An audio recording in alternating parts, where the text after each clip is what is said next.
మీ ఆత్మతో నింపి సమృద్ధైన ఆత్మ నడిపింపునిచ్చి మా జీవము మా రక్షకుడైన యేసు ప్రభును గూర్చిన సంగతులు, అలాగే బల్లను గూర్చిన బల్లను గూర్చిన సంగతులు మాకు నేర్పించమని, వినివారు అందరికీ కూడా క్షేమము, ఆదరణ, నెమ్మది మీ వాక్కుల చేత దయచేయమని, వినివారందరికీ ఆసక్తి కలిగించమని, వచ్చిన వారిని బట్టి రావలసిన పిల్లలందరిని బట్టి కూడా మీకు స్తోత్రాలు చెల్లిస్తూ వారందరినీ సమయానికి మీ సన్నిధిలోనికి నడిపించమని, మాకందరికీ వర్తమాన వాక్యాన్ని ప్రసాదించమని యేసు ప్రభు నామమున స్తుతించి క్రీస్తునామ సమర్పించి వేడుకుంటున్నాం పరమ తండ్రి, ఆమెన్.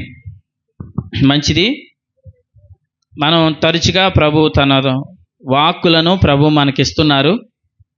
అలాగే మనం నిరీక్షణతో ఎదురు చూసినట్లయితే ఈరోజు కూడా ప్రభు మనతో మాట్లాడతారు. ఎందుకంటే ఆయన మాట్లాడేవాడని దేవుని లేఖనాలు సెలవిస్తున్నాయి కనుక ఆయన మాట్లాడే ప్రభు. కాబట్టి ప్రభు వాక్యము ఏమని తెలియజేస్తుందో కొద్దిసేపు మనం వాక్యాన్ని విందాం. ఆదికాండము 26వ అధ్యాయంలో నేను 4 లైన్లు మీకు చూపిస్తాను, వాటిని మీరు పట్టుకోండి. ఆదికాండము 26వ అధ్యాయము, ఆదికాండము 26వ అధ్యాయంలో 28వ వచనం, 26వ అధ్యాయం 28వ వచనములో, వారు నిశ్చయముగా యెహోవా నీకు తోడయుండుట చూచితిమి కనుక మాకును అనగా నీకు మధ్యలో ఒక ప్రమాణం ఉండవలెనని, తర్వాత మేము నిన్ను ముట్టక నీకు మేలే తప్ప మరేమీ చేయక నిన్ను సమాధానముగా పంపివేసితిమి కనుక నీవు మాకు కీడు చేయకుండానట్లు నీతో నిబంధన చేసుకుంది. ఇక్కడ నేను మాట చెప్తాను వినండి. ఒకటి సమాధానం, చెప్పండి ఏంటి? సమాధానం. రెండోది నిబంధన, చెప్పండి రెండోది ఏంటి? నిబంధన. తర్వాత 30వ వచనం, అతడు వారికి నిశ్చయముగా విందు చేసెను, అన్నపానములు అనండి ఏంటి? అన్నపానములు. రైట్. 4వది వాళ్ళు ఎలాగ వెళ్ళారు? సమాధానముగా వెళ్ళిరి. 4వది ఏంటి? సమాధానం. చెప్పండి ఏంటి? మొట్టమొదటిది ఏంటి? సమాధానం. రెండోది నిబంధన. 3వది అన్నపానములు. 4వది సమాధానం. ఈ మాట చదువుతున్నప్పుడు ప్రభు నాకు ఏమిచ్చారంటే, ఈ వచనంలోంచి ప్రభు బల్లను గూర్చిన వర్తమానం ఇచ్చారు. దేవునికి స్తోత్రం. ప్రభు బల్లను గూర్చిన వర్తమానాన్ని ప్రభు ఇచ్చారు. ఇక్కడ కొంతమంది ఇస్సాకు దగ్గరికి వచ్చారు. ఇస్సాకు దగ్గరికి వచ్చి ఏమంటున్నారంటే, నీ వల్ల మాకు కీడు కలగకుండానట్లు మేము మీతో సమాధాన పడాలనుకుంటున్నాం అని అన్నారు. కొంతమంది వచ్చారు ప్రజలు. వాళ్ళు ఎవరంటే ఫిలిస్తీయులు. ఫిలిస్తీయులు అనగా ఎవరంటే ఇశ్రాయేలులకు శత్రువులైన ఫిలిస్తీయులు ఇస్సాకు దగ్గరికి వచ్చి ఏం పడాలనుకుంటున్నారు? సమాధాన పడాలి అని అనుకుంటున్నారు. అంటే ఆ శత్రువులుగా ఉన్న మనుషులకి ఇస్సాకుతో ఏమి లేదు, చెప్పలేమి లేదు, సమాధానం లేదు. ఇంతకీ ఇస్సాకు అంటే మీకు ఎవరి జ్ఞాపకానికి రావాలంటే ప్రభు అయిన యేసుక్రీస్తు జ్ఞాపకానికి రావాలి. ఇస్సాకు అంటే ఎవరు? యేసుక్రీస్తు ప్రభులు వారు. ఇప్పుడు అక్కడ ఫిలిస్తీయులైన శత్రువులు అన్నాం కదా, ఆ ఫిలిస్తీయులైన శత్రువులు అనగానే మీకు ఎవరి జ్ఞాపకం రావాలి? ఎవరు? అన్యజనులు అంటే ఎవరు? మనమే. అన్యజనులు అని అంటే ఎవరు? మనమే. ఇప్పుడంటే యేసు ప్రభుని నమ్మి మనం దేవుని పిల్లలు అయ్యాం, కానీ ఒకప్పుడు మనం అందరం ఎవరు? అన్యజనులు. అంటే దేవునికి మనం ఏమై ఉన్నాం? శత్రువులమై ఉన్నాం. ఒకసారి ఇక్కడ చేయిపెట్టి రోమపత్రిక రండి. రోమీలకు రాసిన పత్రిక, రోమీలకు రాసిన పత్రిక 5వ అధ్యాయం, రోమీలకు రాసిన పత్రిక 5వ అధ్యాయం 6వ వచనం చదవండి. రోమపత్రిక 5వ అధ్యాయం 6వ వచనం. యాలయనగా మనం ఇంకా బలహీనులమై ఉండగా, ఒకటి. రెండోది తర్వాత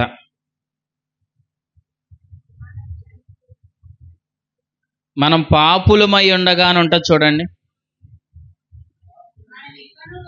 8వ వచనం ఎట్లనగా మనం ఇంకనూ పాపులమై ఉండగా, తర్వాత 10వ వచనం యాలయనగా శత్రువులమై ఉండగా. ఎన్ని మాటలు ఉన్నాయి? ఒకటేటి? బలహీనులమై ఉండగా. 2 పాపులమై ఉండగా. 3 శత్రులమై ఉండగా. మనం ప్రభు దగ్గరికి రాకముందు మనం అందరూ దేవునికి ఎవరం? అంతే, ఒక మాటలో చెప్పాలంటే మనందరూ దేవునికి శత్రువులు. ఎవరిని బట్టి మనం శత్రులమయ్యాం? ఆదామును బట్టి. అంటే పాపం బట్టి మనుషులందరూ దేవునికి ఏమయ్యారు? శత్రులయ్యారు. మనుషులు ఎలా పాపులయ్యారు? మనుషులందరూ ఏమనుకుంటున్నారంటే, నేను చేసిన తప్పుడు పనికి, నేను చేసిన పాపానికి, నేను చేసిన పాపిష్టి పనులు బట్టి నేను దేవునికి ఏమయ్యాను? పాపినయ్యాను. కాబట్టి నేను పాపిని కాబట్టి దేవునికి నేను శత్రువుని, దేవునికి నేను దూరస్తుని అని అనుకుంటున్నారు అందరూ ఈరోజు. కానీ వినండి, ఏ మనుషుడు కూడా తాను చేసిన దాన్ని బట్టి దేవుని దృష్టిలో పాపి కాదు. మనుషుడు ఎవరిని బట్టి పాపి అని అంటే, మొదటి మనుషుడైన ఆదాము అనే ఒక మనిషిని బట్టి ఆదాములో నుండి వచ్చిన వారందరూ కూడా పాపులయ్యారు. మరి పాపం చేస్తున్నారు కదండి మనుషులందరూ అని అంటే, మనుషులందరూ పాపం చేస్తున్నారు. ఎందుకు పాపం చేస్తున్నారు? ఆదామును బట్టి అందరూ ఏమయ్యారు? పాపులయ్యారు. పాపులయ్యారు కాబట్టి అందరూ ఏం చేస్తున్నారు? పాపం చేస్తున్నారు. పాపం చేసే ప్రతివాడు దేవునికి ఏమై ఉన్నాడు? అంతే. అర్థమైందా? ఇస్సాకుకి ఫిలిస్తీయులు ఏమై ఉన్నారు? శత్రులు అయి ఉన్నారు. మనము దేవునికి ఏమై ఉన్నాం? మనం ప్రభుకి ఏమై ఉన్నాం? శత్రులు అయి ఉన్నాం. ఇప్పుడు ఇస్సాకు దగ్గరికి వీళ్ళు ఎందుకు వస్తున్నారు? సమాధాన పడడానికి వస్తున్నారు. అంటే వీళ్ళు సమాధాన పడితే వాళ్ళ మీదకి ఏమి రాదు? అంతే, సమాధాన పడితే వాళ్ళ మీదకి ఏమి రాదు. ఆదికాండం 26వ అధ్యాయం మీరు ఏం చదివారు? మేము నీతో సమాధాన పడడానికి వచ్చాం, నీ వల్ల మాకు కీడు కలగకుండానట్లు. ఆ కీడు అంటే ఏంటి? శిక్ష, ఉగ్రత. అంటే వాళ్ళకి ఏమర్థమైందంటే, మనం ఇస్సాకు శత్రులమై ఉన్నాం, మనం సమాధాన పడకపోతే మన మీద ఏం పడుతుంది? సమాధాన పడకపోతే మన మీద ఏం పడుతుంది? ఉగ్రత, లేదా శిక్ష, విధి, లేదా నాశనం మన మీదకి వస్తుందని వాళ్ళు గుర్తించారు. అలాగే సేమ్ మనం కూడా ఏం చేసాం? మనం పాపులు మనం గుర్తించాం. పాపులు మనం గుర్తించి దేవునితో మనం సమాధాన పడాలి. పడకపోతే పాపం వలన వచ్చు జీతం మరణం. అంటే మనందరికి ఏమర్థమైంది? నేను దేవునితో సమాధాన పడకపోతే, నేను చనిపోతే ఎక్కడికి వెళ్ళిపోతాను? ఒక నిత్య నరకంలోనికి వెళ్ళిపోతాను. అక్కడ యుగయుగాలు బాధపడాలి. నా మీదకి ఏమొస్తుంది? ఉగ్రత, కీడు వస్తుంది అన్న సంగతి మనకు అర్థమయ్యి మనం దేవునితో ఏం పడ్డాం? వినాలి. మీరు వాక్యం వినండి. దేని మీద మనసు పెట్టకండి. దేవునితో మనం ఏం పడ్డాం? ఎందుకు సమాధాన పడ్డాం? మన మీదకి కీడు రాకుండా. నేను ఎలా అంటాను, దేవుడు మన మీద కీడు పంపిస్తాడా? దేవుడు మన మీదకి కీడు పంపిస్తాడా? లేదా మన పాపాన్ని బట్టే మనకు కీడు వస్తుందా? పాపాన్ని బట్టే మనకు కీడు వస్తుంది. ఎందుకంటే వినండి, చాలామంది నమ్మి బాప్తీసం పొందువాడు. తమ్ముడు కూర్చోను. హలో పోనీ ఫ్యాన్ కట్టాను, లేకపోతాను ఫ్యాన్ కట్టాను. ఎక్కడ ఆగిపోయాం మనం? అందుకే మధ్యలో మీరు డిస్టర్బ్ చేస్తే బండి ఏమైపోద్ది? బండికి బ్రేక్ అయిపోద్ది. వినండి. పోన్లే, వాళ్ళు మిమ్మల్ని దేవుడు ప్రేమిస్తున్నాడు, అందుకే ఫ్యాన్ ఆగిపోయింది. మీరు వాక్యం వినాలని. వినండి. నమ్మి బాప్తీసం పొందువాడు రక్షింపబడు, నమ్మని వాడు అంటే బాప్తీసం తీసుకోకపోతే దేవుడు ఏం చేస్తాడు? అంతేనా? నమ్మి బాప్తీసం పొందువాడు రక్షించబడును, నమ్మని వానికి శిక్ష విధించబడు. అంటే బాప్తీసం తీసుకోకపోతే దేవుడు ఏం చేస్తాడు? బాప్తీసం పొందలేని వారిని దేవుడు ఏం చేస్తాడు? నరకంలో జాను. బాప్తీసం పొందకపోతే దేవుడు ఏం చేస్తాడు? నరకంలో అని చాలామంది ఇలా బోధిస్తున్నారు బోధకులు. కానీ ప్రభు ఏం చెప్పాడంటే, నువ్వు బాప్తీసం పొందకపోతే నేను నరకంలో వేసేస్తాను అనలేదు ప్రభు. ప్రభు ఏమంటున్నాడంటే, నీవు పాపములో ఉండి మరణిస్తే, నీవు పాపములో ఉండి చనిపోయావు కాబట్టి ఆ పాపమే నిన్ను నరకంలో తీసుకుని వెళ్తుంది. కానీ బ్రతుకుండగా నువ్వు యేసు ప్రభుని అంగీకరిస్తే, ప్రభువుని విశ్వసించడం వల్ల పాప క్షమాపణ కలుగుతుంది. అంటే ప్రభువుని విశ్వసించావంటే నువ్వు పాప విషయమై ఏమయ్యావు? చనిపోయి. అంటే పాపం నుండి ఏం పొందావు? విడుదల పొందావు. నువ్వు పాపములో లేవు కాబట్టి నువ్వు చనిపోతే ఎక్కడికి వెళ్తావు? పరలోకానికి వెళ్తాం. కాబట్టి ఒక వ్యక్తి నరకంలోనికి వెళ్తుంది, నరకంలోనికి పంపించేది దేవుడు కాదు. ఆ వ్యక్తి పాపములో ఉండి చనిపోతున్నాడు కాబట్టి ఆ పాపమే ఆ వ్యక్తి నరకంలోనికి తీసుకుని వెళ్తుంది. ఇది తెలియక చాలా మంది ఏమంటున్నారంటే, నమ్మి బాప్తీసం పొందు వాడు రక్షించబడును, నమ్మకపోతే శిక్ష విధించబడి, ఇదిగో నువ్వు బాప్తీసం పొందకపోతే నిత్య నరకాగ్నిలోనికి వెళ్ళిపోయి ఆరని అగ్నిలో పురుగులాగా నువ్వేమైపోతావు, కాలిపోతావు అనగానే అందరూ ఏమనుకుంటున్నారు, అయ్యి బాబోయ్ నేను వెంటనే బాప్తీసం తీసేసుకోవాలి అని అనుకున్న వాళ్ళు కొంతమంది. మరి కొంతమంది ఏమనుకున్నారంటే, బాప్తీసం పొందకపోతే దేవుడు అంత కఠినాత్ముడా, దేవుడు బాప్తీసం తీసుకోకపోతే ఏం చేసేస్తాడు, నరకలు వేసేస్తాడా అని చాలా తప్పుడు ఒక భిన్నమైన సువార్త వెళ్ళిపోయింది. కానీ ప్రభు ఏం చెప్తున్నాడంటే, నువ్వు బాప్తీసం తీసుకోకపోతే నేను నరకలు వేసేస్తానంటలేదు. నువ్వు ప్రభువుని అంగీకరించకపోతే నువ్వు పాపములో ఉండి మరణిస్తావు. పాపములో ఉండి మరణిస్తే ఆ పాపమే నిన్ను నరకంలోకి తీసుకుని వెళ్తుంది. చెప్పండి, ఇప్పుడు నరకంలోకి తీసుకెళ్లేది ప్రభువా పాపమా? కాబట్టి ఇప్పుడు యేసు ప్రభు నమ్మితే పాపం నుంచి ఏం పొందుతావు? విడుదల పొందుతావు. పాపం నుంచి విడిపించబడ్డావు కాబట్టి ఆయన మాట విని నన్ను పంపిన వాని విశ్వాసం ఉంచువాడు వాడు తీర్పులోనికి రాక మరణములో నుండి జీవంలోనికి ఏమవుతున్నాడు? యేసు ప్రభు నమ్మావంటే నువ్వు పాపం నుంచి విడిపించబడ్డావు, నరకంలో తప్పించబడతావు. దేవునికి స్తోత్రం. అలా తప్పించబడిన వారు అందరూ దేవునికి స్తోత్రం చెప్పండి. అర్థమైందా? అంటే యేసుప్రభు నమ్మినప్పుడే మన మరణములోని జీవంలోనికి దాటాం. కాబట్టి యేసుప్రభుని నమ్మితే పాప క్షమాపణ, నమ్మకపోతే పాప క్షమాపణ లేదు. కాబట్టి పాపములో ఉన్న వారందరి మీదకి ఏమొస్తుంది? ఉగ్రత వస్తుంది, శిక్షావిధి వస్తుంది. వారు పాపంలో ఉన్నారు కాబట్టి ఖచ్చితంగా ఎక్కడికి వెళ్తారు? నరకంలోనికి వెళ్తారు. ఇప్పుడు ఈ శత్రువులైన ఫిలిస్తీన్లకి ఏమర్థమైందంటే, మనము ఇస్సాకుతో సమాధాన పడకపోతే ఖచ్చితంగా మన మీదకి ఏమొస్తుంది? ఉగ్రత వస్తుంది. ఖచ్చితంగా మన మీదకి కీడొస్తుంది, మనకు ప్రమాదం అని గుర్తించి వీళ్ళు ఏం చేశారంటే వెంటనే ఇస్సాకు దగ్గరకు వచ్చి సమాధాన పడుతున్నారు. చెప్పండి, ఏం పడుతున్నారు? సమాధాన పడుతున్నారు. ఇప్పటికీ కూడా ఎవరైనా ప్రభుని అంగీకరించకపోతే ప్రభు ఇంకా రక్షణ ద్వారాన్ని తెరిచే ఉంచాడా, మూసేశాడా? ఇంకా రక్షణ ద్వారం తెరవబడింది. రక్షణ ద్వారం తెరవబడింది కాబట్టి మాకు సమాధాన పడకపోతే కీడు సంభవిస్తుంది అని గుర్తించిన ఫిలిస్తీన్లు ఇస్సాకుతో సమాధాన పడినట్లుగా పాపములో ఉన్న ప్రతి ఒక్కరూ ఖచ్చితంగా ప్రభుతో ఇప్పుడు ఏం పడాలి? సమాధాన పడాలి. సమాధాన పడని ఎడల వారు పాపములో ఉండి చనిపోతారు. పాపములో ఉండి చనిపోతే వారు ఎక్కడికి వెళ్తారు? నరకంలోనికి వెళ్తారు. అది కీడు. కాబట్టి ఇంకా ప్రభుని అంగీకరించలేని వారు యేసుప్రభుని ఏం చేయాలి? అంగీకరించాలి. నువ్వు యేసుప్రభుని అంగీకరిస్తున్నావంటే నువ్వు దేవునితో ఏం పడుతున్నావు? సమాధాన పడుతున్నావు. దేవునితో సమాధాన పడడం కష్టమా, సులువా? ఎంత సులువు? ఎంత సులువు? నేను ఎలా అంటున్నాను, అన్నిటికంటే సులువు అదే. దేవునితో సమాధాన పడడం అనేది చాలా సులువు. ఎంత సులువు అంటే, నువ్వు వాక్యం నువ్వు వెంటనే యేసు ప్రభా నేను పాపిని, నా పాపాలు క్షమించు, నన్ను సమాధాన పరుచుకో అని ఒక మాట అంటే చాలు, నువ్వు దేవునితో సమాధాన పడిపోయినట్టే. దేవుడు నీ పాపాలన్నింటినీ క్షమించేసినట్టే. దేవుడు నిన్ను కుమారునిగా కుమార్తెగా చేసేసుకుంటాడు, నేను దేవునితో సమాధాన పరుచుకుంటాడు. అర్థమైందా? అప్పుడు ఇంకా నువ్వు పాపివి కాదు, అప్పుడు నువ్వు ఇంకా పాపంలో లేవు. అప్పుడు నువ్వు దేవునితో ఏం పడ్డావు? సమాధాన పడ్డావు. అలాగే మనం అందరూ దేవునితో సమాధాన పరచబడ్డాం. అర్థమైందా? మనందరూ దేవునితో ఏం పడ్డాం? సమాధాన పరచబడ్డాం. సమాధాన పరచబడ్డాము కాబట్టి మన మీద ఏమి లేదు? ఉగ్రత లేదు. రోమ 8:1 యేసుక్రీస్తు నందున్న వారికి ఏ శిక్షా విధి లేదు. చెప్పు జాన్, ఏంటి చెప్పు, నీకేమర్థమైందో చెప్తాముడు. యేసుప్రభు నమ్ముకున్నవని శిక్షా విధి లేదు. జాషువా చెప్పు, క్రీస్తు యేసునందున్న వారికి ఏమి లేదు, ఏ శిక్షా విధి లేదు. అంటే ఇక నువ్వు శిక్షలోనికి వెళ్ళవు. నేను శిక్షలోంచి ప్రభు ఏం చేశాడు? నేను తప్పించాడు. ఇప్పుడు ఈ ఫిలిస్తీన్లకి ఒక విషయం ఏమర్థమైందంటే, సమాధాన పడకపోతే మన మీదకి ఏమొస్తుంది? ఉగ్రత వస్తుంది, కీడు వస్తుందని గుర్తించి వెంటనే వీళ్ళు ఏం పడ్డారు? సమాధాన పడ్డారు. సమాధాన పడ్డారంటే ఇంక వీళ్ళకి ఏ భయం లేదు, ఏ భయం లేదు.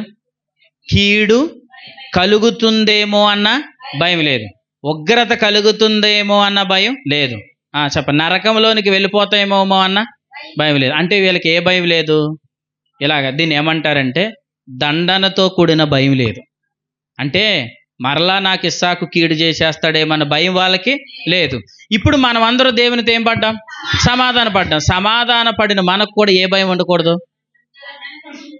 నేను దేవునితో సమాధాన పడ్డాను కాబట్టి ఆయన ఎప్పుడు నన్ను ఎలా చూస్తాడు? కుమారుడిగానే చూస్తాడు. ఆయన నన్ను ఎప్పుడు ఎలా చూస్తాడు?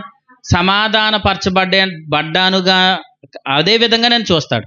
సమాధాన స్థితి కలుగున్నట్లుగానే చూస్తాడు, నన్ను కుమారుడిగానే చూస్తాడు, నన్ను నీతిమంతునిగానే చూస్తాడు, నన్ను పరిశుద్ధునిగానే చూస్తాడు. దేవుడు ఒకవేళ పాపిగా చూడ్డా. ఒక్కసారి నువ్వు సమాధాన పరచబడితే దేవుడు మళ్ళీ నిన్ను ఇంకెప్పుడు పాపిగా చూడ్డు. ఒక్కసారి నువ్వు దేవునితో సమాధాన పరచబడ్డావంటే దేవుడు ఎప్పటికీ కూడా నిన్ను దుష్టుడుగా, పాపిగా నిన్ను ప్రభువు చూడడు. ఎందుకంటే నువ్వు ఆయనతో ఏం పడ్డావు? సమాధాన పరచబడ్డావు. సమాధాన పరచబడలేని వారి మీదకి ఏమొస్తుంది? ఉగ్రత వస్తుంది. సమాధాన పడిన వారికి మీదకి ఏం రాదు? ఉగ్రత రాదు. మీరు దేవునితో ఏం పడ్డారు? సమాధాన పడ్డారు. సమాధాన పడ్డారు కాబట్టి మీ మీద ఏమి లేదు, ఉగ్రత లేదు. దేవునికి స్తోత్రం. అంటే ముందు మనకి ఏమర్థమైంది? ఆదామును బట్టి పాపులు మన సంగతి అర్థమైంది. పాపులు అన్న సంగతి అర్థమైంది కాబట్టి నేను పాపిని అన్న సంగతి అర్థమయ్యి, పాపిని కాబట్టి నా మీదకు ఉగ్రత వస్తుంది, నేను దేవునితో సమాధాన పడ్డం మంచిదని పాపులు మన సంగతి అర్థమైంది. వెంటనే దేవునితో ఏం పడ్డాం? సమాధాన పడ్డాం కాబట్టి దేవుడు మన ఉగ్రతలో నుండి తప్పించాడు. ఇప్పుడు మన మీద ఏమీ లేదు, మన మీద దేవునికి ఏమీ లేదు, కోపం లేదు. వెరీ గుడ్, దేవునికి స్తోత్రం. దేవుడు మనల్ని ఎవరిని కోపంగా చూడడం లేదు. అర్థమైందా? నీకు బలహీనత ఏదైనా వచ్చేస్తే దేవుడు నన్ను కోపగించాడేమో నా మీద అనుకునేవాడు కాదు. ఆయన ఎప్పుడు నిన్ను కుమారుడుగా, కుమార్తెగానే చూస్తాడు. నీ మీద ఆయన కోపం లేదు, ఆయన ఉగ్రత నీ మీద లేదు. ఎందుకంటే ఆల్రెడీ నిన్ను ఉగ్రతలో నుండి ఆయన తప్పించాడు, కోపంలో నుండి తప్పించాడు. పరమగీతాల ప్రకారం అంతాపురంలో కూర్చొని పెట్టాడు. ఎక్కడ కూర్చోబెట్టాడు? అంతాపురంలో కూర్చొని పెట్టాడు. మనం అందరూ యేసుక్రీస్తు ప్రభుల వారిని విశ్వాసం ఉంచినప్పుడు మనం అందరం క్రీస్తుతో పాటు పరలోకమందు ఏమయ్యాం? కూర్చుని పెట్టబడ్డాం. ఎక్కడ ఉన్నాం? అంతాపురంలో ఉన్నాం, పరలోకంలో ఉన్నాం. ఎక్కడ లేము? ఉగ్రతలో లేము, ఎక్కడ లేము. ఇంకోటి చెప్పాను, ఉగ్రతలో లేము. ఇంకోటి, దేవుని కోపం కింద లేము. అర్థమైందా? దేవుడు నిన్ను ఎప్పుడు కోపంగా చూడడం.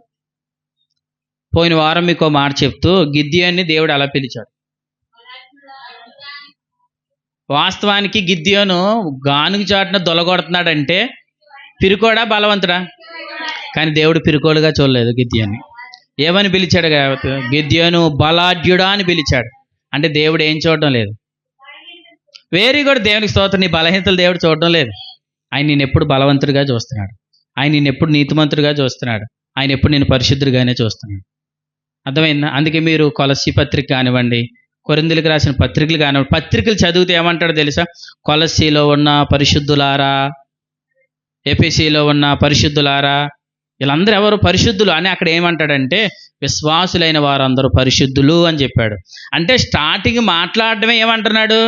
పరిశుద్ధులు, మీరు నీతిమంతులు, మీరు బలవంతులు అని చెప్తున్నాడే కానీ ఎక్కడ కూడా మీరు బలహీనులు, మీరు పాపులని ఎక్కడ ప్రభు చెప్పడు. ఎందుకంటే ఆయనకి గుర్తుంది. ఏం గుర్తుంది?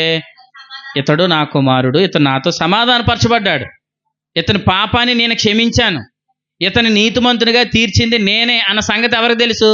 దేవుడికి తెలుసు. కాబట్టి ఆయన ఎప్పుడు నీ బలహీనతలు చూసేవాడు కాదు, నిన్ను పాపిగా ఎంచేవాడు కాదు, నిన్ను ద్రోహిగా, మూర్ఖుడిగా నిన్ను ఎంచేవాడు కాదు.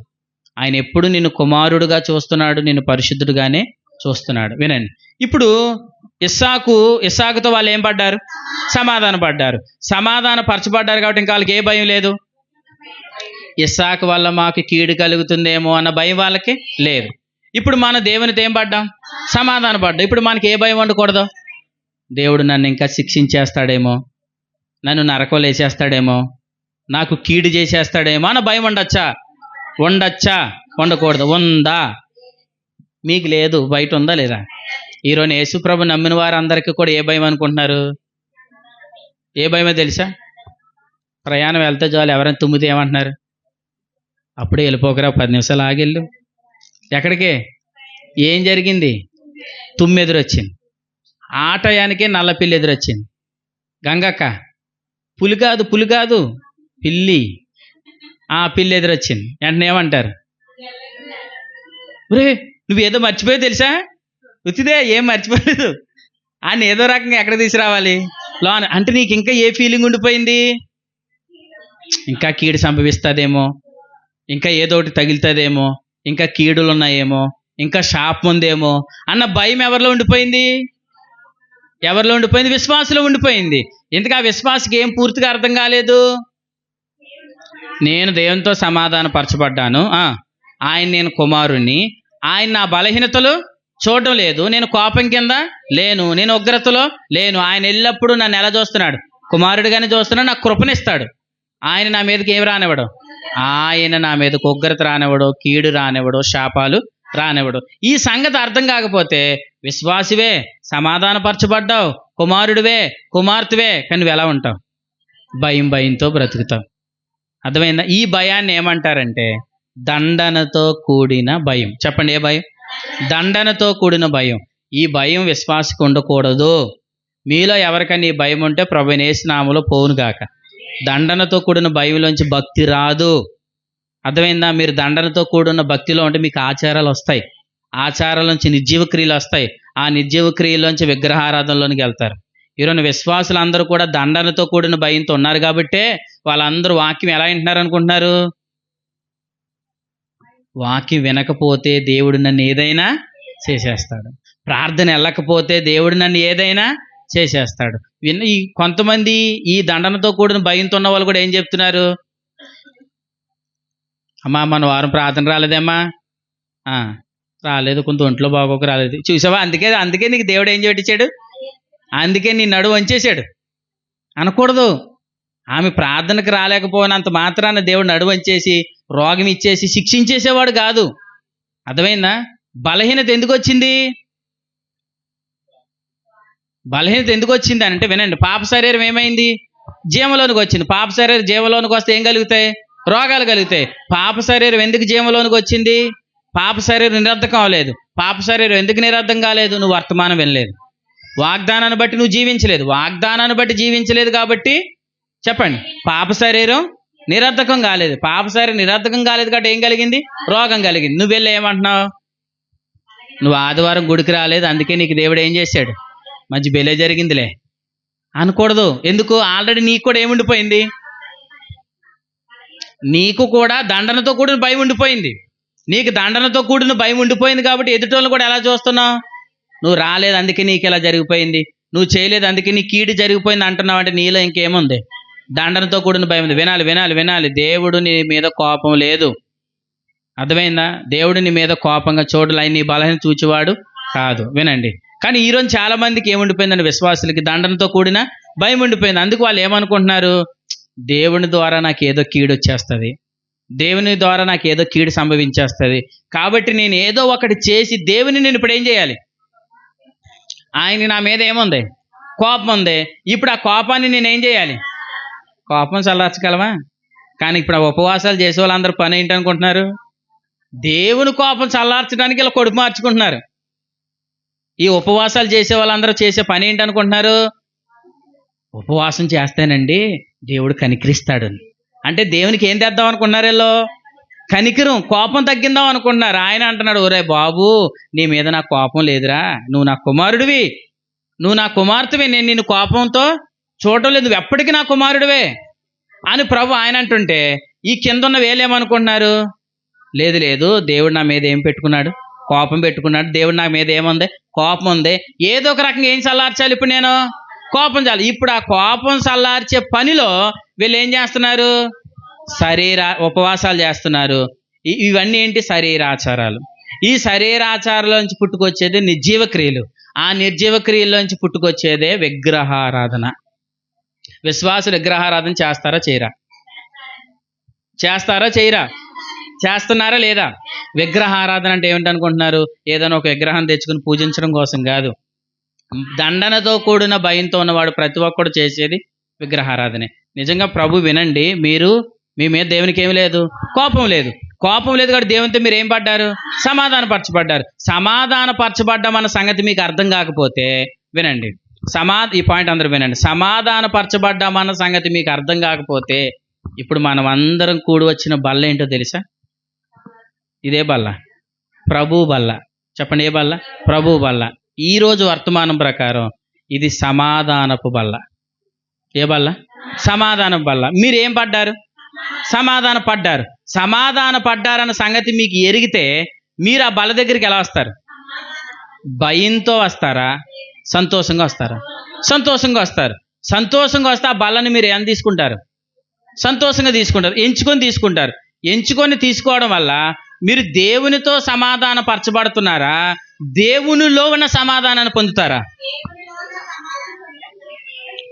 నేను ఒకరిద్దరినే, కొంతమంది సైలెంట్ అయిపోండి, ఎందుకంటే మీకు కొంత వాక్యం అర్థమైంది కాబట్టి మీరు కొంత సైలెంట్ అవుతే మిగతా వాళ్ళు మాట్లాడతారు. నేను చెప్పే చాలా జాగ్రత్తగా వినండి, ఎందుకంటే వెనకాల ఉన్నవారు ఎలాగుండిపోయారు? విగ్రహాలు ఉంటాయి చూసారా, చెడు వినకో, చెడు చూడకో, చెడు మాట్లాడకో అన్నట్టుగా మీరు శిలాగ్రహాల్లో ఉండిపోతే మీకు ఏం అర్థం కాదు. ఏం చెప్పారండి, అయ్యో గొప్పగా చెప్పేశారండి, ఏం చెప్పారు అర్థమైందా అంటే అన్నీ ఏమంటారు? అర్థమైపోయిందండి. ఏమైపోయింది జాస్వా, అర్థమైపోయిందా? అర్థమైపోయాక అప్పుడే పోయింది. అర్థం అలాగ ఉంటుంది. బయటికి వెళ్ళిన తర్వాత ఏం చెప్పారంటే బాగా చెప్పారండి, అర్థమైపోయిందా? అర్థమైపోయింది. అలా కాదు, వాక్యం మీద శ్రద్ధగా వింటే ఖచ్చితంగా ప్రభు మీతో మాట్లాడతాడు. అర్థమైందా? మీరు ఎంతమంది భోజనం చేసి వచ్చారు? మంచిది, దేవుడు మిమ్మల్ని అందరిని దీవించిన గాక. కాబట్టి శ్రద్ధగా వినండి. మనం దేవునితో ఏం పడ్డాం? సమాధాన పడ్డాం. ముందు మనకి ఏమర్థమైంది? నేను దేవునికి శత్రువుని, నేను పాపినన్న సంగతి అర్థమై దేవుని దగ్గరికి వచ్చాం, ప్రభుని అంగీకరించాం. ప్రభు మనకేమిచ్చాడు? సమాధానం ఇచ్చాడు. అంటే ఇప్పుడు దేవునితో మనం ఏం పడ్డాం? సమాధాన పడ్డాం. సమాధాన పడ్డాను అన్న సంగతి అర్థమైతే బల్ల దగ్గరికి ఒక రకంగా వస్తాను, నేను ఇంకా సమాధాన పడలేదు, పడ్డానో లేదో అని అనుమానంతో ఉన్నవాడు ఒక రకంగా వస్తాడు. అర్థమైందా? సమాధాన పడ్డాను అని ఎరిగినవాడు బల్ల దగ్గరికి వస్తే సమాధానాన్ని పొందుతాడు. ఏ సమాధానం? దేవునితో సమాధానం కాదు, దేవునిలో ఉన్న సమాధానాన్ని పొందుతాడు. దేవునికి స్తోత్రం.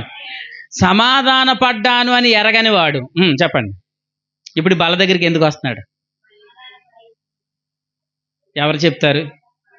సమాధాన పడలేని వాడు బల్ల దగ్గరికి ఎందుకు వస్తున్నాడు? ఈ బల్ల ద్వారానైనా నేను దేవునితో సమాధాన పడాలి అనుకుంటున్నాడు. అర్థమైందా? నేను ఈ బల్ల ద్వారానైనా దేవుడు నన్ను సమాధాన పరుస్తాడు అని అనుకుని ఇప్పుడు బల్ల దగ్గరికి వచ్చి ఏమంటున్నాడు? ప్రభువా, నేను పాపిని, ఘోర పాపిని, చిన్న పాపిని, నల్ల పాపిని. ఇవన్నీ ఎందుకు అంటున్నాడు? కనీసం ఇవన్నీ ఒప్పుకుంటే దేవుడు నన్ను ఏం చేసుకుంటాడు? సమాధాన పరుచుకుంటాడు అని అనుకుంటున్నాడు. వినండి, ఇలా చేసేసింది ఎవరో? ఈ రోజున విశ్వాసులందరినీ బల్ల దగ్గరికి, దేవునితో నాకు సమాధానం కలిగింది, బల్ల దగ్గరికి నేను చేరి వస్తున్నప్పుడు దేవునిలో ఉన్న సమాధానాన్ని నేను అనుభవించాలన్న ఆశతో రావలసిన వారు బల్ల దగ్గరికి తీసుకుంటేనే నేను దేవునితో సమాధాన పడతానన్న ఆలోచనలోనికి ఏమయ్యారు? వెళ్ళిపోవడానికి కారణం ఏంటనుకుంటున్నారు? వినండి, కపట బోధకులు, సాతాను సంబంధమైన పరిచారకులు, కలవరపరిచే బోధకులు. ఇందాక ప్రియులు పాడారు కదా, కలవరపరిచే బోధకులు. వీళ్ళు ఏం కలవరపరుస్తున్నారు? సువార్తమ్మ గారు, మీరు ఇంకా దేవునితో సమాధానం పడలేదు, మీకు ఇంకా దేవునితో సమాధానం లేదు, దేవుడు ఇంకా నీ మీద కోపాన్ని చూపిస్తున్నాడు, కాబట్టి నువ్వు త్వరగా సమాధాన పడు అని అనగానే సువార్తమ్మ గారు ఏమనుకుంటున్నారు? ఇప్పుడు ఏదో ఒక రకంగా నేను దేవునితో సమాధాన పడాలి. అందుకు బల్ల దగ్గరికి వచ్చినప్పుడు ఏమనుకుంటున్నారు? ప్రభా, నేను పాపం చేశాను, మొన్న పాపం చేశాను, అవతలెల్లుండు పాపం చేశాను, పాపాలన్నీ నేనేం చేసేస్తున్నాను? ఇప్పుడు ఒప్పేసుకున్నాను కాబట్టి నువ్వేం చేసుకో. అదే రాంగ్. అర్థమైందా? సమాధాన పరచబడడానికి కాదు బల్ల. వినండి, సమాధాన పరచబడ్డాము కాబట్టి బల్ల. ఇప్పుడు బల్ల దగ్గరికి వచ్చిన వాళ్ళు ఎలా రావాలి? ధైర్యంగా రావాలి. దేవుని స్తోత్రం. ఇంకెలా రావాలి? సంతోషంతో రావాలి. ఇంకెలా రావాలి? నేను చెప్తున్నాను వినండి, ఈ బల్లలో నా జీవితం ఉందని రావాలి. బల్లలో ఏముంది? జీవితం ఉంది. సర్వం క్రీస్తులో ఉందని, సమస్తం క్రీస్తులో ఉంది, స్వస్థత క్రీస్తులో ఉంది, సమస్తం క్రీస్తులో ఉంది. ఆ క్రీస్తే మన మధ్యలో శరీర ఇలా ఉన్నాడు. ఏంటనుకుంటున్నారు? అది ఆయన శరీరం, ఆయన రక్తం. ప్రభు వచ్చేంత వరకు ప్రభుని మనది ఎక్కడ చూస్తున్నాం? బలలో చూస్తున్నాం. అర్థమైందా? ఆయన శరీరం రక్తంలోని ఇప్పుడు ఆయనలో సర్వం ఉంది, సమస్తం ఉంది, స్వస్థత ఉంది. ఇప్పుడు ఆయన శరీరం మన మధ్యలో ఉంది. ఆయన శరీరంలో మన స్వస్థత, నెమ్మది, మన జీవం ఉంది. కాబట్టి నేను దేవునితో సమాధాన పడ్డాను అని ఎరిగిన వాడు, చెప్పండి, బల్ల దగ్గరికి ఎలా వస్తాడంటే ప్రభువులో ఉన్న సమాధానాన్ని నేను అనుభవిస్తానన్న ఆశతో వస్తాడు. ఆశతో వచ్చిన వాడిని, ఆశగల ప్రాణాన్ని ప్రభు ఏం చేస్తాడు? తృప్తిపరుస్తాడు. ఇప్పుడు ఎలాగెళ్తాడు? తృప్తి పొందాడు, ఇప్పుడు ఎలాగెళ్తాడు? సంతోషంతో వెళ్తాడు. ఈరోజు మీరు చూడండి, చాలా సంఘాల్లో బల్లారాధన అని పేరు పెట్టారు. బల్లారాధన పేరు పెట్టి ఏం చేస్తున్నారు? జాషువా స్టార్ట్ చేయి. Ready 1 2 3 start. ఏంటి పాపాలు? మీరు పాపాలు, మీ పాపాలు, మీ పాపాలు, మీ పాపాలు ఏం చేయండి? Ready 1 2 3 start. ఏం చేయండి? ఏడవండి. అపరాధిని ఏసై స్టార్ట్ చేశారు. ఇక్కడున్న ఆయన ఏమంటాడు? తెలియక చేసిన ఉన్నావేమో ఒప్పేసుకో, తెలిసి చేసిన ఉన్నావేమో ఒప్పేసుకో, ఈ నెలంతా మనం ఎక్కడైనా పడిపోయేవేమో ఒప్పేసుకో. ఎండ అనుకున్నప్పుడు వెళ్ళాము ఏడుతూ ఏడుతూ ఏడుతూ. సంతోషంతో మందిరాన్ని విడిచి వెళ్ళవలసిన వారు బాధతో దుఃఖంతో వెళ్తున్నారు. ఆదరణ లేదు ఈరోజు విశ్వాసకి. కానీ వినండి, మనం అన్నపానముల దగ్గరికి వస్తున్నాం. ఎక్కడికి? అన్నపానముల దగ్గరికి వస్తున్నాం. కానీ ఈ అన్నపానములు ఇస్సాకు వారికి సిద్ధపాటు చేసిన అన్నపానాలు కాదు. ఈ అన్నపానములు ప్రభు మన కొరకు సిద్ధపాటు చేసిన అన్నపానాలు. దేవునికి స్తోత్రం. మీరేమంటారంటే మరి అక్కడ తిన్నదానికి దీనికి పోలిక ఏంటని అంటారేమో. దీనిని ఈ ప్రభు బల్లను కూడా కొరింథీ మొదటి పత్రిక 11వ అధ్యాయంలో ఏమన్నాడు? అన్నపానములు అని అన్నాడు. అన్నపానములు తినుటకు మీకు ఇండ్లు లేవా అని అన్నాడంటే అర్థం ఏంటి? చర్చిలోకి వచ్చిన వాళ్ళు ఏం చేస్తున్నారు? అన్నపానముల వల్ల తింటారు. అంటే అక్కడ ఇస్సాకు వాళ్ళందరికీ విందు చేశాడు. ఏంటది? విందు. ప్రభు మనకేం సిద్ధం చేశాడు? విందు. ఇప్పుడు వాళ్ళు సమాధాన పరచబడ్డారు. ఎవరితో? ఇస్సాకుతో. ఇస్సాకుతో సమాధానం. మొట్టమొదటి పదం ఏంటి? సమాధానం. సమాధాన పడిన తర్వాత పదం ఏంటి? నిబంధన. అంటే ఇప్పుడు వాళ్ళకి ఇస్సాకు ఏమొచ్చింది? నిబంధన. ఇప్పుడు మనము దేవునిది ఏం పడ్డాం? సమాధాన పడ్డాం. అప్పుడు దేవుడు మనకి ఏ నిబంధన ఇచ్చాడు? ఒక నిబంధన చేశాడు, నూతన నిబంధన. ఇంతకు నూతన నిబంధన అంటే ఏంటనుకుంటున్నారు? వినాలి. ఇక నీ పాపములన్నిటికీ నేను జ్ఞాపకానికి తెచ్చుకోను. దేవునికి స్తోత్రం. ఇది ఒక నిబంధన. కొత్త నిబంధన అంటే ఏంటనుకుంటున్నారు? ఇర్మియా గ్రంథం 23 అంటాడు, నేను రాబోయే కాలంలో ఒక నిబంధన చేసేదను, ఆ నిబంధన వారి హృదయం అనే పలకల మీద రాస్తానన్నాడు. ఏంటి ఆ నిబంధన ప్రభు అంటే? ఆయన అన్నాడు, ఇక ఎన్నటికీ వారి పాపములను నేను జ్ఞాపకానికి తెచ్చుకొని. ఇదే నిబంధన. చూడండి, హెబ్రీయులకు రాసిన పత్రిక. ప్రభు నాతో మాట్లాడుతున్నాడు అని అన్నవారు ప్రభుకి మీరు స్తోత్రాలు చెల్లించండి. మీరు స్తుతులు చెల్లిస్తే నిలబడిన సేవకునికి ప్రభు మరింత ఆత్మశక్తిని ఇస్తాడు. హెబ్రీయులకు రాసిన పత్రిక, హెబ్రీయులకు రాసిన పత్రిక 8వ అధ్యాయం 12వ వచనం. హెబ్రీయులకు రాసిన పత్రిక 8వ అధ్యాయం 12వ వచనం. నేను వారి దోషముల విషయమై దయ కలిగి వారి పాపములను ఇక ఎన్నటికీ జ్ఞాపకం చేసుకోను. ఇదేంటి చెప్పండి? నిబంధన. ఇదేంటిది? నిబంధన. 10వ అధ్యాయం చూడండి, అదే హెబ్రీ పత్రిక 10వ అధ్యాయం 16వ వచనం. ఆ దినములైన తర్వాత నేను వారితో చెయ్యబోవు, చెప్పండి, వారితో చెయ్యబోవు నిబంధన ఇదే. ఏంటా నిబంధన? 17వ వచనం. వారి పాపములను వారి అక్రమములకి ఎన్నటికి నేనేం చేసుకోను. నిబంధన అంటే ఏంటి చెప్పండి? ఇప్పుడు మన పాపములను ఎన్నటికి దేవుడు ఏం చేసుకోడు. అదే దేవుడు మనతో చేసిన నిబంధన. మనం దేవునితో సమాధాన పడ్డాం, దేవుడు మనకు నిబంధన చేశాడు. జాషువా, ఒక నల్లది వచ్చింది నీ దగ్గరికి, అర్థమైందా? యేసు నామములో పోను గాక. విను, దేవునితో మనం సమాధాన పడ్డాం, అప్పుడు దేవుడు నిబంధన చేశాడు. జాషువా, నీ పాపములకి ఎన్నటికీ నేను జ్ఞాపకానికి చేసుకున్నాడు. అంతే, ఇది నిబంధన. ఇస్సాకు దగ్గరికి వచ్చిన వారి పరిస్థితి, అక్కడ జరిగిన సిచ్యువేషన్ ఏం జరిగింది? మొదటిది సమాధానం, తర్వాత నిబంధన, మూడోది అన్నపానములు, అప్పుడు నాలుగోది సమాధానంతో వెళ్ళారు. ఇప్పుడు మనం మొట్టమొదటి దేవునితో ఏం పడ్డాం? సమాధాన పడ్డాం. ఇప్పుడు దేవుడు మనకి ఏం చేశాడు? నిబంధన చేశాడు. ఏంటి ఆ నిబంధన? మన పాపములను మన బలహీనతలు ఇంకెన్నటికీ ఏం చేసుకొని అన్నాడు? జ్ఞాపకం తెచ్చుకొని అన్నాడు. ఇప్పుడు మూడోది ఏంటి?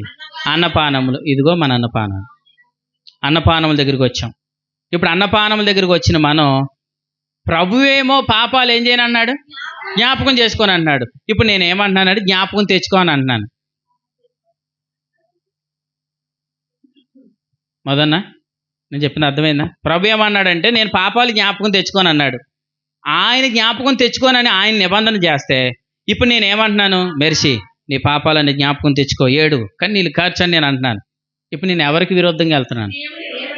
అది ఎవరికి విరుద్ధంగా మాట్లాడుతున్నాను? ఒక మాటలో చెప్పాలా? నిబంధనకు విరోధంగా మాట్లాడుతున్నాను. నిబంధనకు విరుద్ధంగా మాట్లాడేవాడికి అసలు జీవితం లేదు, పుట్టగతులు లేవు. అర్థమైందా? నిబంధనకు వేరుగా ఎవ్వరు వెళ్ళకూడదు. అర్థమైందా? వినండి, ప్రభువేమో పాపాలు జ్ఞాపకం తెచ్చుకోని అంటే ఇక్కడ నేను నిలబడి పాపాలు జ్ఞాపకం తెచ్చుకోండి అని చెప్పడానికి నేనెవడిని అసలు? నేనెవడిని? అర్థమవుతుందా? ఆయన జ్ఞాపకానికి తెచ్చుకొని అంటున్నాడు. కాబట్టి ఇక్కడికి వచ్చేటప్పుడు ఆయన నీతిని జ్ఞాపకం చేసుకోవాలి. ప్రభు ఏం చెప్పాడు? మీరు బల్లని చేరినప్పుడు నన్ను జ్ఞాపకం చేసుకొనుటకై దీనిని నన్ను జ్ఞాపకం తెచ్చుకోండి. నన్ను అంటే ఎవరు? మన నీతి ఎవరు? మనమే. మనము దేవుని నీతి అగునట్లు ఆయన మన కొరకు ఆయన పాపముగా చేయబడ్డాడు. అంటే ఇప్పుడు పాపముగా చేయబడింది ఎవరు? ఆయన. నీతిమంతులుగా చేయబడింది ఎవరు? మనము. ఇప్పుడు మనం ఏమై ఉన్నాం? నీతిమంతులు. మన మీద ఉన్న నీతి ఎవరిదే? అంటే ప్రభువే నీతి. ప్రభుని జ్ఞాపకం తెచ్చుకోవడం అంటే అర్థం ఏంటంటే దేవుని నీతిని జ్ఞాపకం తెచ్చుకోవాలి. నేను క్రీస్తునందు దేవుని నీతి అయి ఉన్నాను. నేను పాపములో లేను, ఉగ్రత కింద లేను, కోపం కింద లేను అని మనం ఆయనను ఏం చేసుకోవాలి? జ్ఞాపకం తెచ్చు. ఆయన ద్వారా కలిగిన స్థితిని జ్ఞాపకం తెచ్చుకోవాలి. అప్పుడు మన బలలు ఏం చేయాలి? పాలు పంపులు పొందాలి. వినండి, సమాధానం కొరకు పొందుతామా? అప్పుడు సమాధానపు జీవితం కొరకు పొందుతామా? అప్పుడు సమాధాన పడ్డామన్న సంగతి అర్థమైతే ఇప్పుడు అన్నపానాల దగ్గరికి వచ్చినప్పుడు ఎలా వస్తాం తెలుసా?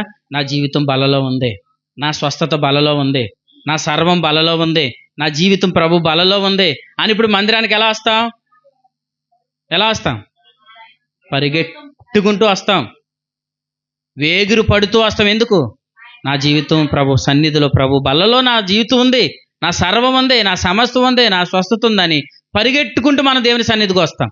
దేవుని సన్నిధికి వచ్చిన తర్వాత ఆయన ద్వారా కలిగిన స్థితిని మనం జ్ఞాపకం తెచ్చుకొని ఎప్పుడైతే మన బలలో చేయి ముంచుతున్నామో అప్పుడు ప్రభువులో ఉన్న సమాధానాన్ని ఏం చేస్తాం?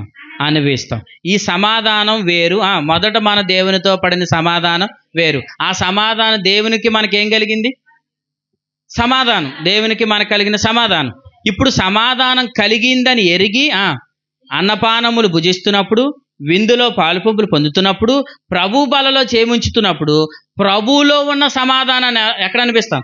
మనం అనిపిస్తాం. నేను ఎలా అంటాను, ఎక్కడ సమాధానం కావాలి మీకు? మీకు సమాధానం ఎక్కడ కావాలని అంటే వినండి, అన్ని ఏరియాల్లో కావాలి. అర్థమైందా? అన్ని ఏరియాల్లో అంటే ప్రతి సమస్యలో కూడా సమాధానం కావాలి. ప్రతి సమస్యలో మీకు సమాధానం కలుగునుగాక. అర్థమైందా? ప్రతి విషయంలో దేవుడు సమాధానం ఇస్తాడు.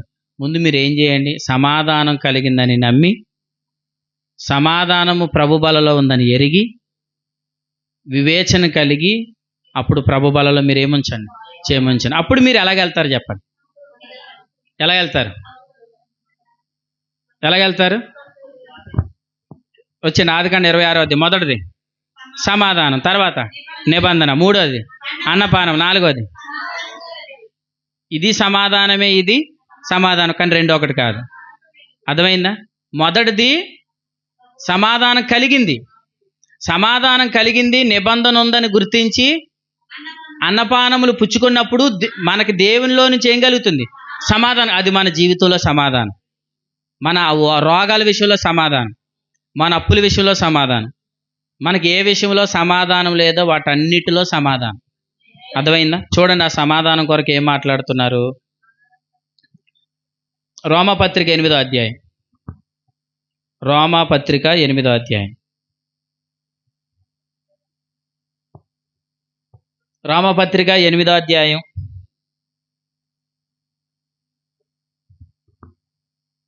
6వ వచనం. ఆత్మానుసారమైన మనస్సు జీవమును సమాధానమునై ఉన్న దేవునికి స్తోత్రం. ఆత్మానుసారమైన మనసు అంటే అర్థం ఏంటి? ప్రభుతో నాకు సమాధానం కలిగింది అని నమ్మి ఎరిగి జీవించడమే ఆత్మానుసారమైన మనసు. అప్పుడు ఏం కలుగుతుంది? సమాధానం కలుగుతుంది. ఈ సమాధానం మన జీవితంలో సమాధానం. అర్థమైందా? మన ప్రతి ఏరియాలో దేవుడు సమాధానం ఇచ్చునుగాక. అర్థమవుతుందని ప్రతి ఏరియాలో ప్రభు ఏమిస్తాడు? సమాధానం ఇస్తాడు. నేను ఒక మాట అంటాను, సమాధానం ఉన్న ప్రతి చోట ఒక మాట ఉంటుంది. బైబిల్ ఎప్పుడైనా మీరు చదివితే సమాధానము అని రాయించిన వచనం పక్కన వెంటనే ఏం కనబడుతుందంటే సమాధానము వెంటనే వచ్చేది సంతోషం. సమాధానం తర్వాత వచ్చేది ఏంటి? సంతోషం. ఆత్మఫలాలు ఎన్ని? 9 చెప్పండి.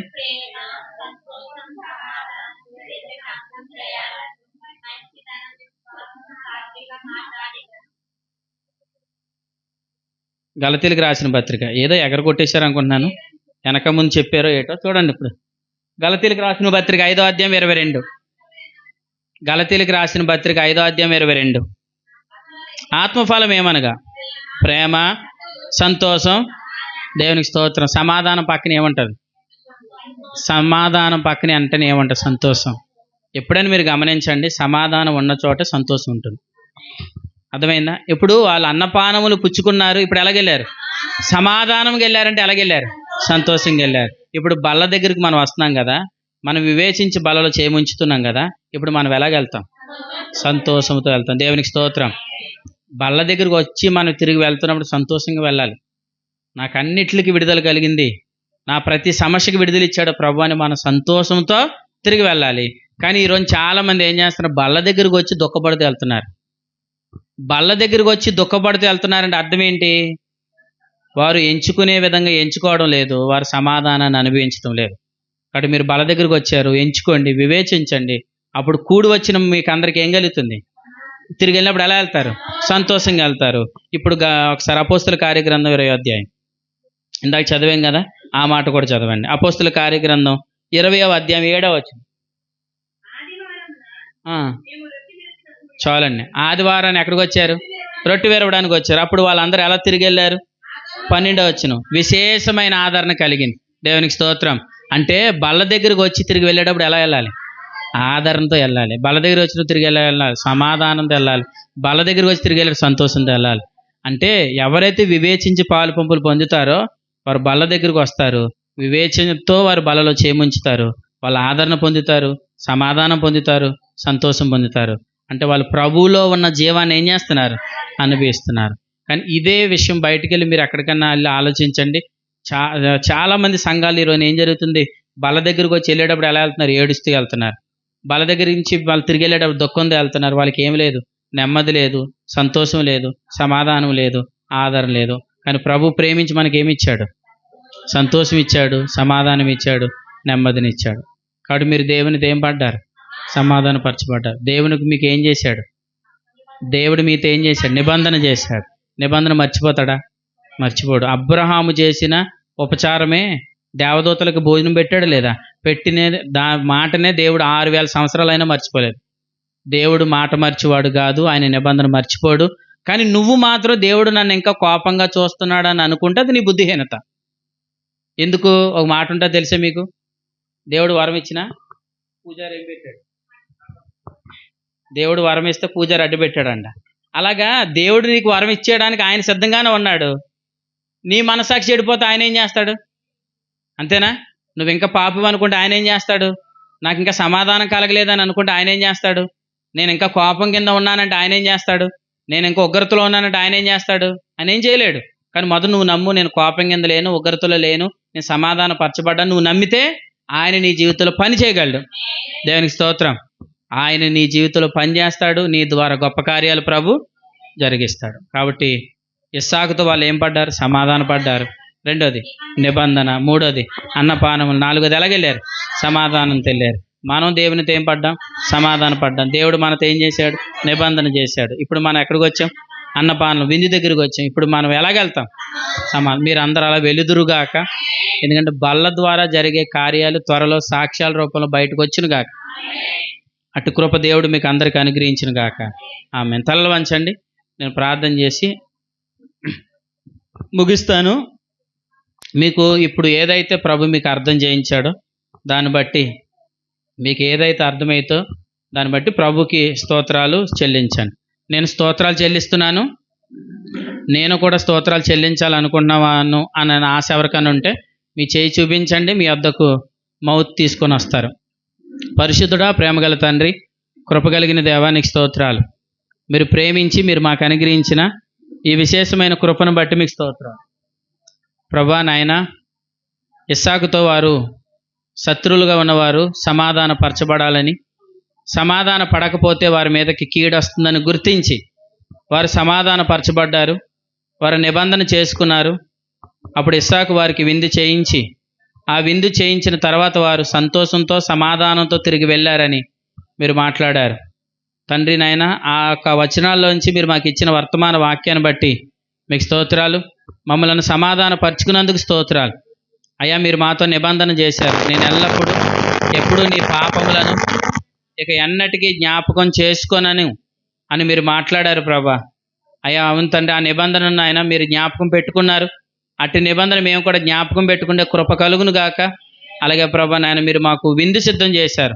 ఆ విందు దగ్గరికి నాయన మేము వివేచన కలిగి విందులో పాలు పంపులు పొందుతున్నప్పుడు అయ్యా నాయన మీ బల్ల దగ్గరికి వచ్చిన మాకు తిరిగి వెళ్ళేటప్పుడు ఆదరణని, తిరిగి వెళ్ళేటప్పుడు సమాధానమని, తిరిగి వెళ్ళేటప్పుడు సంతోషమని మీరు మాతో మాట్లాడినందుకు మీకు స్తోత్రాలు. అయ్యా ప్రభా నాయన మేము ఉగ్రత కింద లేము, మేము నీ కోపం కింద లేము. అయ్యా నాయన మమ్మల్ని మీ కుమారులుగా చేసుకున్నాం. అయ్యా మమ్మల్ని ఉగ్రతలో నుండి తప్పించిన ప్రభువానికి స్తోత్రాలు. అయ్యా మమ్మల్ని నీతిమంతులుగా చేసిన దేవా నీకు స్తోత్రాలు. మీరు అందించిన మాటలు బట్టి మీకు స్తోత్రాలు చెల్లిస్తూ ఈ స్తుతి మనవులన్నీ క్రీస్తు నామమున స్తుతించి ఆరాధిస్తున్నాను పరమ తండ్రి, ఆమెన్. పురుషుల్లో ఎవరైనా ఒక ఇద్దరు స్తోత్రాలు చెల్లించండి. తదుపరి స్త్రీలలో కూడా ఒక ఇద్దరు స్తోత్రాలు చెల్లించిన తర్వాత మనం బలలోనికి వెళ్దాం.